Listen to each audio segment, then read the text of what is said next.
வழங்கக்கூடிய செல்வங்களில் மிகப்பெரிய செல்வம் குழந்தை செல்வம் தான். உலகத்தை பொறுத்தவரை குழந்தை செல்வத்தை விட ஒரு பெரிய செல்வம் எதுவும் இல்லை. எனவேதான் கிதாபுகளில் எழுதுகிறார்கள், நபிமார்கள், இறை தூதர்கள், ஹஜ்ரத் சுலைமான் அலைஹிஸ்ஸலாம் அவர்களை தவிர உலக செல்வத்தை அல்லாஹ்விடத்தில் அடம்பிடித்து எந்த நபியும் கேட்டதில்லை. ஆனால் குழந்தை செல்வத்தை தவிர ஹஜ்ரத் இப்ராஹிம் அலைஹிஸ்ஸலாம், ஜக்கரியா அலைஹிஸ்ஸலாம், இந்த இரண்டு நபிமார்களுக்கு நீண்ட நாள் குழந்தை செல்வம் இல்லை. ஆனால் அவர்கள் அல்லாஹ்வை விடவில்லை. தொடர்ச்சியாக துஆ, எங்களுக்கு நீ குழந்தை செல்வத்தை கொடுத்தே ஆக வேண்டும். குழந்தை செல்வம் இல்லாமல் நபிமார்களால் கூட உலகத்தில் வாழ முடியவில்லை.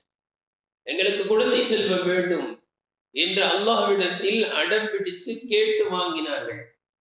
அப்படிப்பட்ட ஒரு மிகப்பெரிய செல்வம் தான் நமக்கு அல்லாஹ் வழங்கி இருக்கக்கூடிய குழந்தை செல்வம். கண்ணியத்திற்குரியவர்களே, அல்லாஹ் தஆலா இந்த குழந்தை செல்வத்தை குறித்து குர்ஆனில் கூறும் பொழுது அல்லாஹ் தஆலா மனிதர்களை 4 வகையாக அல்லாஹ் தஆலா பிரித்து இதை விளக்குகிறார்.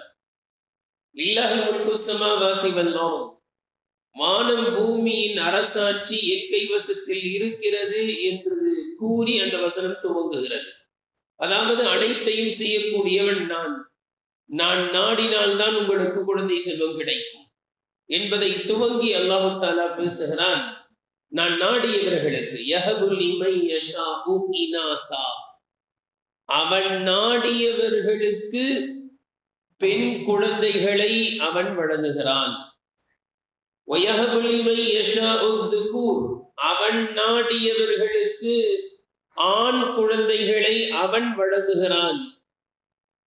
அவ் யுஸப்பிஜுஹும் ذுக்ரானம் வ இனாஸா, அல்லது அவன் நாடியவர்களுக்கு ஆண் குழந்தை பெண் குழந்தை இரண்டையும் கலந்து வழங்குகிறான். இது மூன்றாவது ஒரு பிரிவினர். நான்காவதாக அல்லாஹ் சொல்கிறான், வயஜஅலு மன் யஷாஉ அகீமா, அவன் நாடியவர்களை குழந்தை